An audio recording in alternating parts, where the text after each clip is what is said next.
Hey, everybody. It's me, Brittany. Welcome back to the Envision Greatness podcast. Yeah, it's been a while. It's been a long while. It's been such a long time. I don't know if you guys remember my voice, but here I am back in the flesh if you're watching on YouTube. And if you're listening, you know because you got a ding notification because you're a subscriber, or you looked up this topic that we're going to get into today, which is emotional intelligence. For those who don't know me, I'm Brittany Clausen. I am the CEO of Envision Greatness. We're located in the Twin Cities. We focus on leadership development and change management, but our onus is really on mental health, really understanding how we're all human beings at the end of the day. And the way that we work together happens through positive self reflection and change. Change both internally and as teams. Teams adapt and grow in plans, building plans and achieving goals together. This is all a journey. This is all a journey. So we get to go on that journey together today because you're listening, because you're watching. And today's topic is mind your business. Mind your business, because we need to be mindful of the way that we're showing up. We're always in community, we're always around other people. And so how we show up has to be something that has integrity with it. We have to have some dignity behind how we're showing up. We can't just be all willy-nilly. So being mindful, also the coin term, mind your business, is like, oh, I need to stay away from that. That doesn't involve me. But guess what? You're here because whether or not we know it, there's situations that present itself for us to engage with so that we can grow from it, whether it had our name attached to it or not. The situation presented itself because we have to come to a higher level. You know, emotional intelligence is often talked about through being at a higher level, higher functioning. That's a new term that I've heard recently from another podcast. And I really enjoy that because when you're looking at it from a high level, it's almost like you're taking yourself outside of it, outside of the situation or the circumstance that's presenting itself, and being able to go, I'm curious about what that situation's teaching me. And I'm curious about how that can really help me grow and advance to the next level. Because as soon as you say, I want to achieve X, Y, and Z, situations present itself to make it so that it challenges you to grow. But oftentimes we look at those as adversities and say, oh, no, this ain't for me, right? When in reality, yes, it was. It was prepared here for you to show you something about yourself that you needed to know so that you could lock in on that skill, hone in on that skill, and scale up and grow. And that's what we're going to talk about. So, mind your business, utilizing emotional intelligence to navigate conflicts, because we love a good conflict, right? I'm just joking. We don't like conflicts, but conflicts is what helps us grow. So when you look at it, we're not just talking about external conflicts. We're not just talking about dealing with people we don't like dealing with and the conflict, right, that we have with them. It's the internal conflict. It's the things that show up in our day-to-day life that make us just go, ugh, I don't want to deal with that. Or I'd like to avoid that conversation. Or I'd like to deny that I'm really struggling with that. Because to address it means that there's some other things that bubble up to the surface. And when I say that, I mean your own internal social conflict. Like if you think about growing to the next level, let's say you're a business owner and you're like, I want to make some more money this year. Okay, you put it out there, but then there's challenges to help you get there. You can't just say I want to get the money without the pain and the progress. You have to be molded into that so that you can be ready to receive that. And molding, if you really think about molding, the pressure that we have to feel to get to that next level is tough and it's hard and it's not fun. Whoever said that was fun, I we need to have a conversation because that ain't that's not me. I don't have fun when we're talking about conflict. So just so we're on the same page, emotional intelligence, or EQ for short, because that's like a popular term too. EQ. This is the ability to understand, use, and manage our own emotions. Managing our emotions. We're gonna talk about that, but emphasize on the management piece because We like to say that we know how to train our brains to be able to do some things, but like if you really look at our society and our natural inclination, we let our emotions wild out like all the time. So we have to be able to understand them, know where they're coming from, use them to our advantage, and manage them, because emotions come and go. On top of that, we have to see how our emotions influence other people. So when I say like transference, if you've never heard this term before, countertransference, these transference and countertransference, it's when transference is when you have an emotion, like let's say I'm angry, I have aggression, and I transfer that emotion onto somebody else. Like maybe it's like in therapy, it's real. Like I go and share I'm upset, but then my therapist takes it in and now she's upset. That's counter transference. Transference is like I'm putting it out, somebody else is receiving it. And counter transference is like I'm taking it and now I'm using it. And counter transference, like especially in the work setting, it happens like when we are talking with people we like. Like remember, there's people we like at work, like we really vibe with them, and then there's other people we don't like, right? And so our people that we like, if they come upset, like, look what so and so did, check this email out, you could be like, oh, heck no. Heck no. I am feeling some type of way about that person now. And now when I talk to them, I'm more aggressive. I'm more like straight to the point. And then that person is like, wait a second, hold on, what did I do to you? I have no idea. Again, these are all emotions. When we emphasize emotions as the preface, as our guiding light. This is our guiding light because this is the thing we navigate in the world with. We don't use as much logic as we think we do. Mm-hmm. We don't. We don't use as much logic as we think we do. We use emotions, and we cover that up with logic. So if I feel some type of way, I'm going to respectfully tell you about yourself, but in my emotions, I'm kind of like, mm-mm, I don't like that person. I don't vibe with them.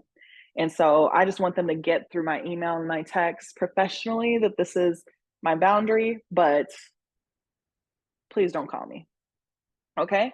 We got to know that emotional intelligence, operating in a space that manages these emotions, help us to learn more about ourselves and to connect deeper with other people. If we're talking about connection, as human beings, we're more innately connected than we want to believe. Okay. We have to know that when we're connected, that's how we survive. If you think about groups in survival, it takes a tribe. Yes, you get to select your tribe to a certain degree, but like overall, and we're not talking about personality traits, we're not talking about, race and ethnic groups, we're not talking about anything else other than how we need to connect with one another for survival, how that helps us grow and adapt to the environment. And right now we're in a space and time where, whether you like it or not, we do need each other, but we're complicated beings. We're complicated beings. So what are you talking about, Brittany? Well, before I get more into that, I just really want to dive just briefly into the psychological aspect around emotional intelligence, because we have to know there's two parts of the brain that really operate in our emotions and rationality. One, the limbic system. This is where all of our emotions lie. So this is where happy, sadness, anger, frustration, confusion, calm, all of them lie in the limbic system. And they just have a party up in there. They have a party. You know how you can have more than one emotion going on at the same time. I just want you to know that. And it's so significant because it drives our decision making and it drives our actions. So our prefrontal cortex is the thing that sits up at the front of your brain that brings the rationality to the emotion, right? So this is in charge of decision making, problem solving, self control, and social behavior.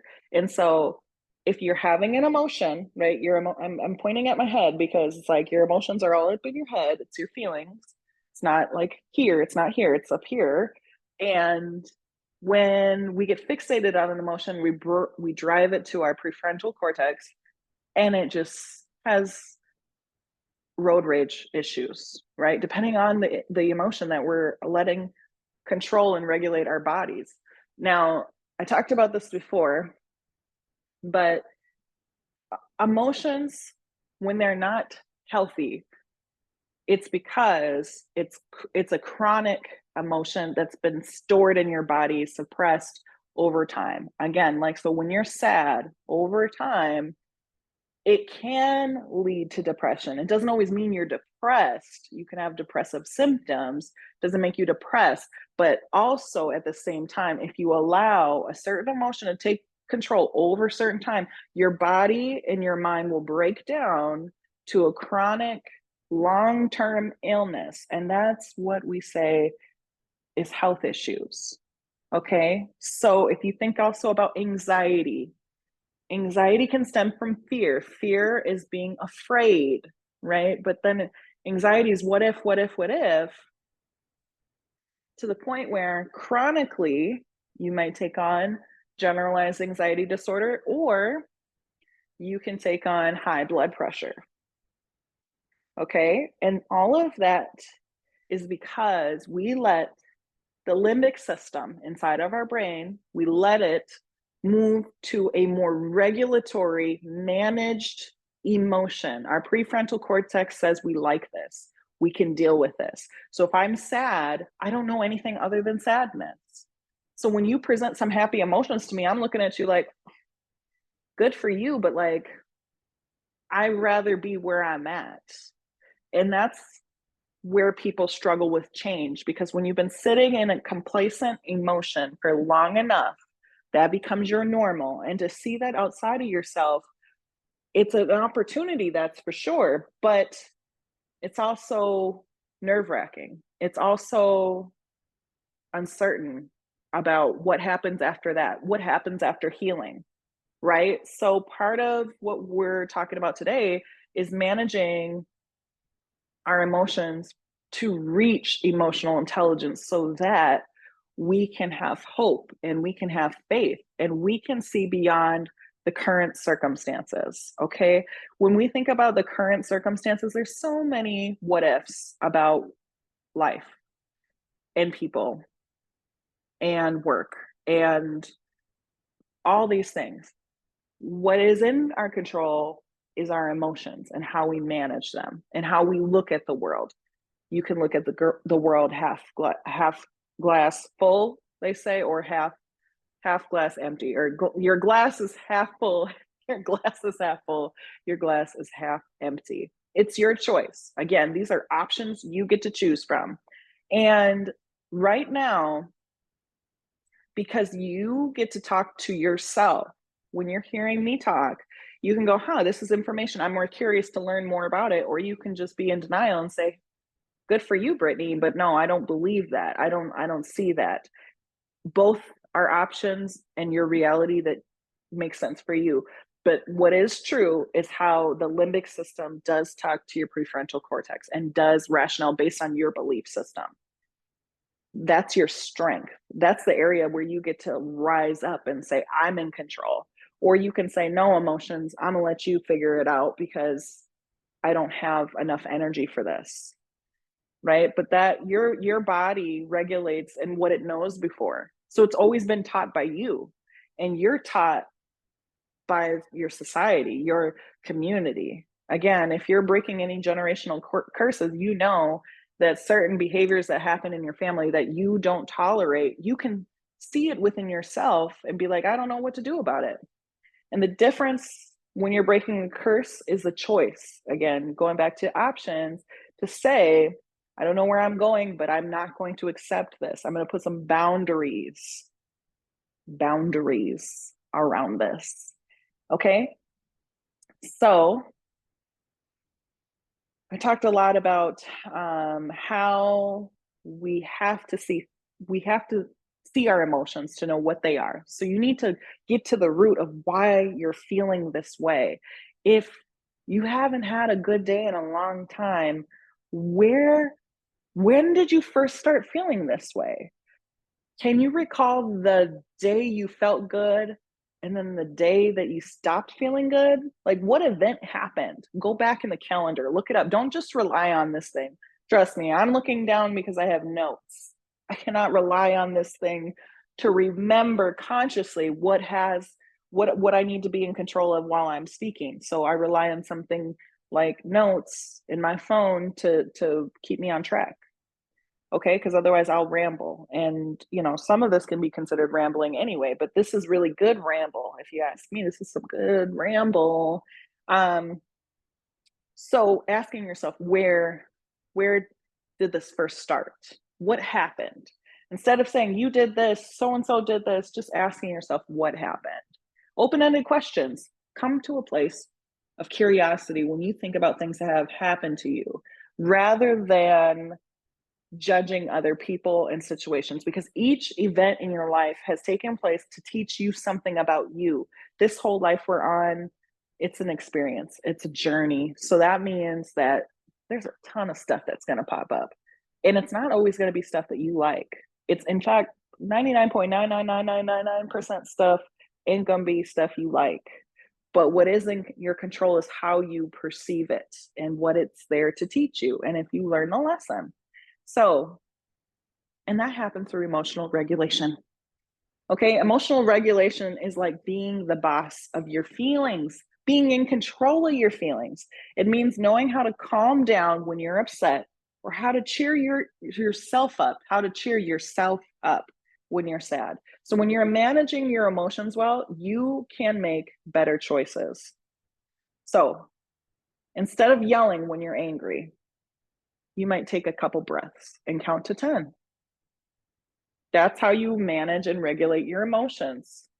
This helps you think more clearly and solve problems without making things worse. Because again, when we think about making things worse, that can lead to chronic illness over time. Being good at this also means you can get other people to join you in this spirit of emotional regulation, because let's be honest, we attract what we're sending off, what light we're giving off. So when you're in a better place, you automatically improve those around you. And you help them see how they can regulate their emotions too. Okay, that's through boundaries. Okay, and so when people do that, they feel better, they feel happier, they feel more understood. And if you're watching my YouTube, I got a lot of stuff going on in my background. I'm just happy to have you along for this ride. So, okay, let's talk about the consequences, because we really do need to understand what happens when we're at a low emotional intelligence, low EQ, low level, low functioning, however you want to call it. It's all the same, really, okay? And you don't have to do that. It's just there. Once you're in here, you're just here. Okay, so the low emotional intelligence increases conflict. That was the main thing. We're talking about conflict within yourself, first of all, because that's the main thing. And then we're talking about conflict with others. When you do not understand your emotions, where they're coming from, you will vomit over everybody. You will. You will subtly do it. You will do it in a fancy way, but either way, it's coming out because people feel it. We are empathetic beings, meaning I feel you, I sense you, I understand you. And when we have low emotional intelligence, we say things like, I don't get it. I don't understand where they're coming from. I never went through that in my life. I never experienced that way. And that's because you don't have empathy. That's because you'd rather see things only through your perspective instead of taking yourself, look, I got glasses on, and going, here, put it up there, okay? And let you guys see one another. That's the mirror effect. So to decrease conflict with other people means that you raise your vibrations, raise the high level, raise your emotional intelligence so that you can be more understanding. Understanding doesn't mean I agree with you. It means I can see where you came from with that. I can see how we got there. I see where you were going with that. I understand where you were going. Notice I'm not saying you're right or wrong. I'm just saying, oh, okay. Through curiosity, through a lens of curiosity, I can really say, hmm, that makes sense. I can see how you got there. And that opens up connection, reducing conflict, reducing conflict. Okay, another consequence of low emotional intelligence is poor decision making. You guys, we, including me, when we're not in a space, a high emotional intelligence, we lack rational thinking. We think with our emotions. Like I said, I can send a nasty email in the most professional way when I'm not feeling good. Or I can just take myself out of this and go, let me understand from their perspective. And that's not really good. That's not easy to do. I'm not saying any of this is easy, but I'm not saying it's not attainable, because we know through neuroplasticity, I encourage you, if you've never looked it up, neuroplasticity is the stretch in our brain that navigates new information. That means you can be 20, 30, 40, 50, 60, 70, 80, 90 years old, and you can learn something new. You can. It's already proven scientifically. So if you give yourself an excuse, that's because you don't want to grow. Okay. Just being transparent about that. Okay. Low morale. Consequence of low intelligence is low morale. This means that you're insensitive to other people, and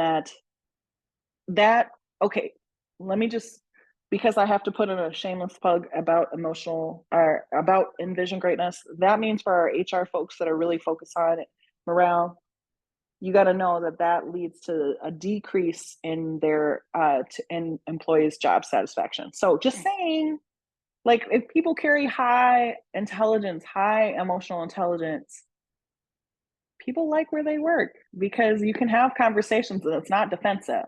You can have conversations and nobody's doing the eye roll. You can have conversations and disagree and still like each other. And you can also rely on those diverse opinions to help enhance your viewpoint. And that's everything. If we all sit in the room and act like we're like-minded, I think I'll pull my hair out. Like, I don't need another 1,000 Britneys. I need people who will challenge me so that I can grow to the next level. Do I like it? No. But does it benefit me? Yes. It benefits me. Every time I glow up or grow up, it benefits me and those around me. So I'm extending that as an invitation for you to think that through. Okay. Also, on the HR tip, we know that turnover happens when people don't feel valued, and people don't feel valued because they don't feel heard. And the hearing part is understanding, collaborating. So just keep that in mind when you're thinking about teams and working with other people. People want to feel included. You need to include them, small business owner. If you have a team, you need to include them, and not just, I heard you out. It's like, I hear you. How can we navigate this together? What's your part? What's my part? Mutual accountability. We like that. We really like that. Okay. So now we need to talk about how, we already did, but we're going to brush up on this just a little bit more, as low emotional intelligence affects your well-being. Okay, you guys. So stress and anxiety, it's common. We talk about it. We are talking about it, normalizing mental health, but then we're like giving an excuse. Like, as soon as I tell you, like, I have stress, that's when the conversation stops. Like, oh, I have anxiety. Done. Okay. I want to honor and recognize that we're coming from different vantage points. And I want to invite you to think about moving through that a little bit.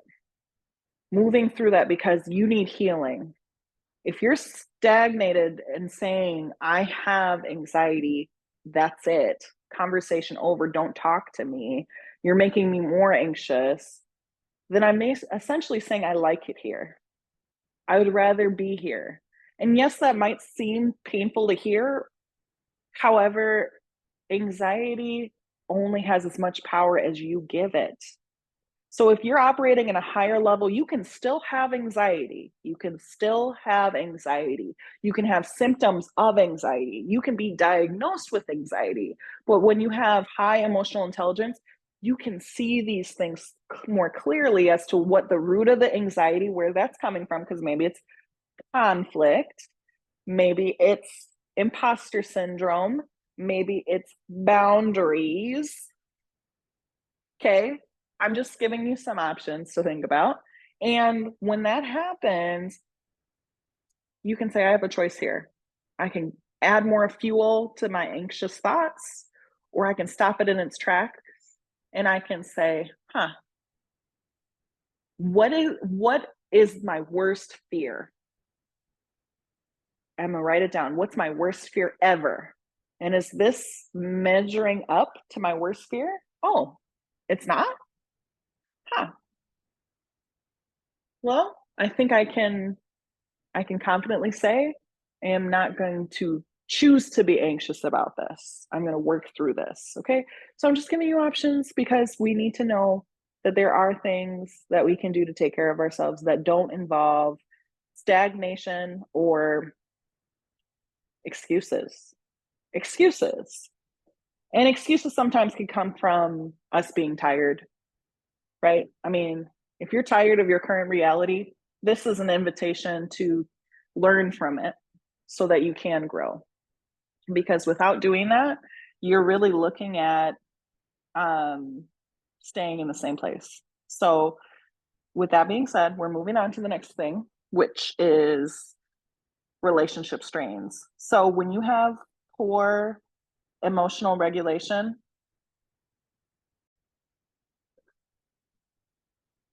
so when we have relationship strains. We're not even just talking about relationships with other people. We're talking about a strain with our own relationship. Okay. Poor emotional regulation, low emotional intelligence leads to more misunderstandings. It creates more fog for ourselves because we don't even know what we're going through. And then it creates more fog for other people because we can't see where they're coming from or how they got there. This is where a wall gets in between us and we just stay to our own sides. But here's the kicker. You can get a wall in between you and somebody else because there's a conflict, and you still have a wall with yourself that you don't even know about. You don't even know how to get through that. And I encourage you, if you haven't already, get into mental health therapy if that's you, or speak to a coach, somebody to help you work through these mindset blocks so that you don't stay stuck, because whether we know it or not, we have about 80, 85, 90 summers. So there's so much life to live in this time, and we have to see what this opportunity presents itself. Okay. All right. So, how do you develop emotional intelligence, Brittany? Because you gave me a lot to think about as far as what I could be going through, how these low emotional intelligence is affecting my relationships, putting a strain on myself and those I care about, right? What can I do? Give me something to think about as far as what I can work on. Number one, numero uno. Look at me. Okay. Self reflection. I'm doing too much. Self reflection. Spend time with yourself. Spend time with yourself, reacting to your own emotions and seeing where the root cause came from. Where is it? How did we get here? Note things that happen in your day-to-day life and what your response was as a result. Keep track of this. And this could be identifying emotional patterns and triggers, so that you can enhance your self-awareness. Active listening. This is not like, yeah, I heard you. It's like, oh, I'm going to ask a follow-up question. Like, tell me more about that. Where did you get when you went here? What happened with this? Practice active listening with other people. And that will also help you listen to yourself and where you're coming from through curiosity. Notice curiosity and empathy are the main drivers when we talk about increasing emotional intelligence. So, not judgment, not shame, not blame. curiosity, and empathy. All right. Ask for feedback. We're so good at saying we want your feedback. We're not good at receiving feedback. We're not. We're not. Feedback sometimes feels like a personal attack, but what is the actual threat? Is the threat growth? It shouldn't be that is such a violent, detrimental attack response on our behalf. We have to learn how to say, okay, I'm going to take the good with the bad. Peel the layer back and say, if the feedback is that my leadership approach is trashy, how can I improve it? It's not to say I'm a trashy person altogether. And it's not to say my business is trashy. It's just certain parts of the business can improve. Certain parts of my leadership approach can improve. Certain parts of me as a person, I can grow. I don't need to be stuck here. I do not need to stay here. I just need to take the nuggets that other people see, because sometimes you can't see yourself, but other people see you and they experience you. And when people share feedback, it's from a place of love. Even people who say they don't care, if they're sharing something to bring you down, there's something you're bringing outside of them, bringing, you know, they're being attracted to some sort of low level too. When people talk bad about each other, it's because they have a scarcity mindset. There's something that they feel some type of way about, and 9 times out of 10, it has nothing to do with you. It has more to do with themselves and what you are bringing outside of them that they don't like, right? I mean, when you think about gossip, gossip festers, and it moves and shapes and sizes, and it grows larger and larger because people entertain that negativity. They don't use it as wait a second, how did we get here? How did this gossip rumor start? And where was that really stemming from? Okay. Got to ask ourselves those questions. We also need to talk about managing our stress, because we work a lot all together. I mean, it's not just 9 to 5 anymore. It's literally like 6 a.m. to 6 p.m. to midnight. I mean, I think we have like several jobs. And I'm not just talking about like getting paid. Like sometimes it's volunteer work, sometimes it's parenting, okay? It's a lot of it mixed up. So we have to learn how to manage our stressors, not just like the negative stress. There's positive stress too. And being able to look through stress and quantify it in segments. Like if I'm going on a run, there's some stress there by nature of like the pressure that my body is putting towards the pavement, how that's increasing, the air in my lungs to keep going. There's a lot of stress up in there. To manage it also looks like after I'm done running, I'm like taking deep breaths to kind of bring it back down to normal. That's the same thing when it comes to work, difficult conversations. That's the same thing when it comes to parenting and having conversations with your little ones and doing the work. You still need time for you to decompress. So find those moments and be firm on those boundaries, because that's what helps you grow, and it helps those around you experience that too. Okay. It helps improve your communication skills too. So work on your verbal and nonverbal. Verbal is one thing. We spew out a lot of stuff that we may or may not actually mean. And then nonverbal is the body language. It's the way that you are talking to people indirectly that they can feel. I have our resting bee face sometimes, and that's when I really want to say what I want to say, but I'm still curious about some stuff. So I'm just like taking it in, and I look mean. I look mean. So I've been working on not smiling, but just being more content, because also that is my questioning brain, my questioning face. When I get on, a call and I'm looking like, huh, really? But I'm really asking myself, oh no, seriously, I really want to know more. But in reality, what a person sees is somebody going, huh? I don't like you. I don't trust you. And so I got to work on that. Either that or express like, hey, when I look like this, it's because I'm curious and this is my curious face. Being more transparent so that people don't misunderstand what you are conveying in your communication, both verbal and nonverbal. Okay, y'all. So I talked a lot. I talked a lot about utilizing emotional intelligence to increase your self-awareness, to heal, to address conflict in a more positive way. If you have questions and want to learn more about this, I really encourage you to dig into Envision Greatness, our website, www.envisiongreatness.org. We have a couple blogs out right now that are all about emotional intelligence, and I encourage you to read into them. If you're coming to a place where it's like, what is this? Do not judge yourself for what you don't know. And when you find out more about yourself, be excited that you're on a pathway towards growth and advancement. Again, when situations present itself, it's to teach you something. It's not always to shame you or make you feel bad. It's there for you as actually to help you go, that person who you are, it's no longer serving you that way. So let's level up to the next one. And that's your choice. This is an opportunity. But I will say, if you say that you want something, situations will keep conspiring until you learn the lesson so that you can receive what it is that you put out into the universe. So don't go asking for things that you're not willing to put the work in. And utilize the people around you, even strangers, to teach you something about yourself that you didn't know.